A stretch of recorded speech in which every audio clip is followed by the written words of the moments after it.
Et nous allons assister à une autre session de Form Builder. Dans cette session, nous allons explorer le rôle crucial de la validation des formulaires dans l'O3 Form Builder.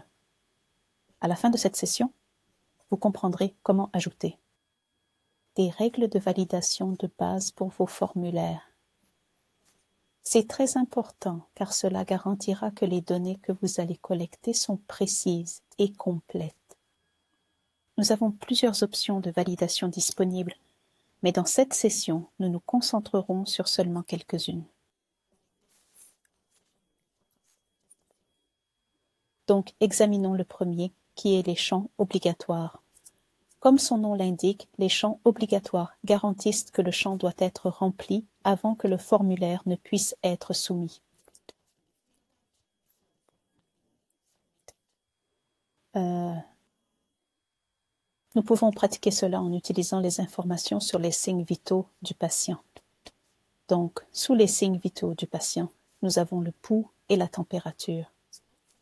Voyons comment ou ce qui se passe si nous rendons ces champs obligatoires. D'accord. Vous pouvez voir qu'aucun champ n'a de validation. Nous n'avons pas appliqué les validations. Et il est important que lorsque vous utilisez le Builder interactif pour définir votre champ requis, vous puissiez également vérifier ce qui se passe dans l'éditeur de schéma. Ainsi, vous pouvez voir que pour le pouls, le champ n'est pas défini comme obligatoire. Comme vous pouvez le voir, obligatoire est faux, et il en va de même pour la température. Donc, que se passe-t-il si nous procédons immédiatement et modifier cela pour rendre le champ obligatoire? Pour ce faire, il vous suffit de naviguer vers le générateur interactif, d'éditer l'action de la question et d'ouvrir cela, puis de cliquer sur Champ requis. Ensuite, vous enregistrez. Cela configure maintenant votre champ comme obligatoire. Faisons de nouveau la même chose pour la température. Et nous cliquons sur Enregistrer. Nous avons maintenant défini nos deux champs sous les paramètres vitaux du patient comme obligatoire. Et vous pouvez voir que quelque chose s'est passé ici.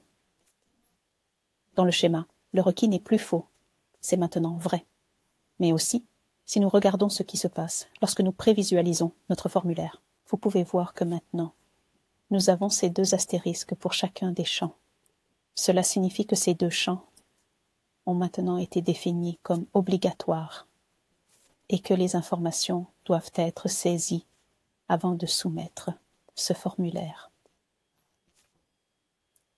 Donc, si nous sauvegardons et mettons à jour notre formulaire,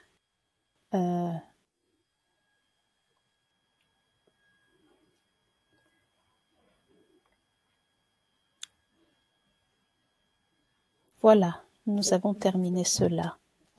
Et c'est à peu près tout en ce qui concerne le paramétrage du champ comme obligatoire. C'est vraiment très simple. Et cela conclut cette session. Au revoir.